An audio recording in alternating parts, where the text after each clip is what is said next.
itu karena keberkahan. Faham? Berarti yang pertama, jangan lewat satu hari belum baca Quran.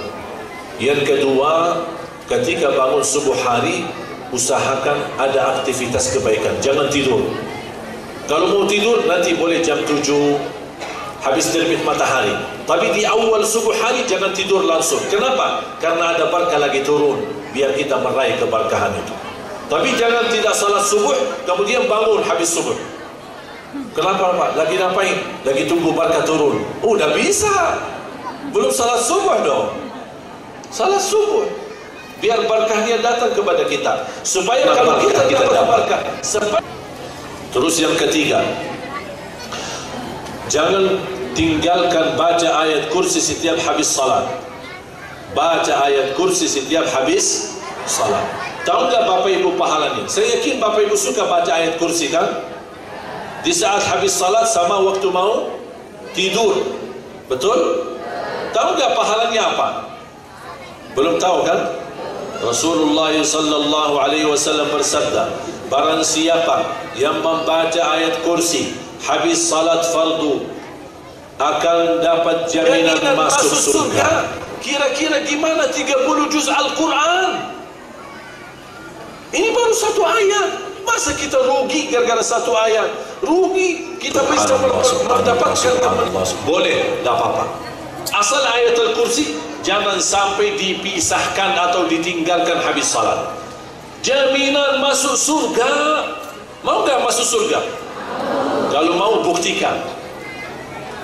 Tidak cukup surga, ya Allah aku mau surga tapi diam, ya Allah aku mau surga tapi tidur, ya Allah aku mau surga tapi tidak salat. Udah bisa. Surga kalau kita minta harus buktikan. Buktinya apa? Saya baca setiap habis salat ayat kursi. Terus apa manfaat baca ayat kursi waktu mau tidur? Manfaatnya, kata Rasulullah SAW, barang siapa yang baca ayat kursi saat mau tidur akan dijaga oleh Allah dan tidak didekati oleh syaitan. Jangankan tidak digoda, tidak didekati. Oh fantas anak-anak kita tiba-tiba malam hari bangun nangis karena dia mimpi buruk. Sering gak mimpi buruk? Sering kan? Ketakutan, rasanya tidak nyaman. Apalagi anak-anak kita. Kenapa? Karena lupa baca ayat kursi. Kalau baca ayat kursi, syaitan tidak berani dekat. Tidak baca ayat kursi, syaitan dekat dan muncullah mimpi buruk. Godaan dari syaitan. Mohon maaf Bapak Ibu, kalau anaknya sudah terlanjur tidur, apalagi anak kecil atau anak bayi, boleh ibu-ibu bacakan sambil usap kepalanya dan usap wajahnya. Bacakan ayat Al-Kursi. Buat apa? Karena dia tidak baca dan terlanjur tidur, ibu yang bacakan di atas wajahnya, atas kepalanya, sambil usap badannya. Insya Allah dijaga oleh Allah dan tidak didekati oleh syaitan. Makanya ayat kursi cuma satu ayat, tapi kata ulama, ayat kursi ini termasuk ayat yang paling agung di dalam Quran. Yang terakhir, sedekah subuh. Sedekah subuh. Saya percaya Bapak Ibu semuanya suka bersedekah. Betul? Tidak diragukan, saya yakin itu. Orang Indonesia tidak diragukan soal sedekah. Pasti banyak orang yang suka, semampunya, seikhlasnya, tapi selalu suka bersedekah. Terbukti rakyat Indonesia rakyat yang paling dermawan.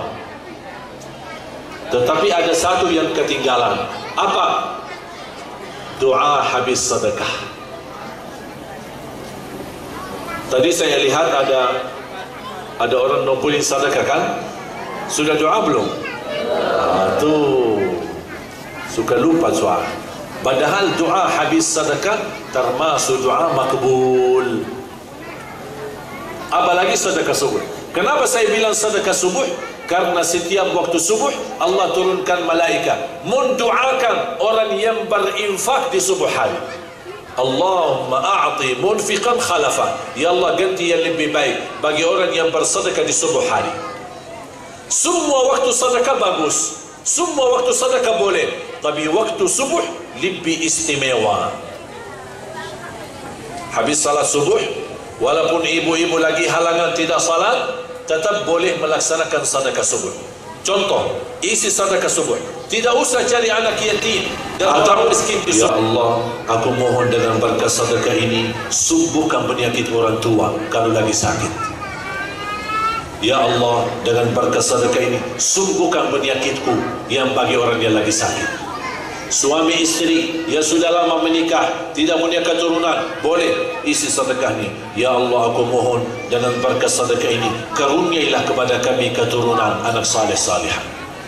Ada seorang teman 17 tahun tidak punya keturunan. Ketika saya kasih amalan ini, alhamdulillah dia rutinkan menjaga sedekah subuh. Habis 6 bulan beliau telefon saya, alhamdulillah istrinya positif hamil. 17 tahun tidak hamil. Berkat sedekah subuh. Dahsyat, luar biasa manfaat. Sederhana tapi manfaatnya luar biasa besar. Anak-anak, tolong ajarin anak-anak di subuh hari sebelum dia pergi sekolah, ajarin supaya anak-anak dari kecil mempelajari memberi, bukan hanya menerima, dan tanamkan selalu menggantungkan dirinya kepada Allah. Ya Allah, dalam berkat sedekah ini hari ini saya ada ujian, ya Allah luluskan ujian saya biar lancar, bisa membanggakan orang tua. Anak-anak muda atau bapak-bapak yang sedang melamar kerjaan di mana-mana, kita isi sedekah subuh. Ya Allah, mohon berkat sedekah ini, mohon lamaran kerjaan saya diterima menjadi berkah. Wallahi dahsyat. Apapun hajat kita silahkan sebutkan.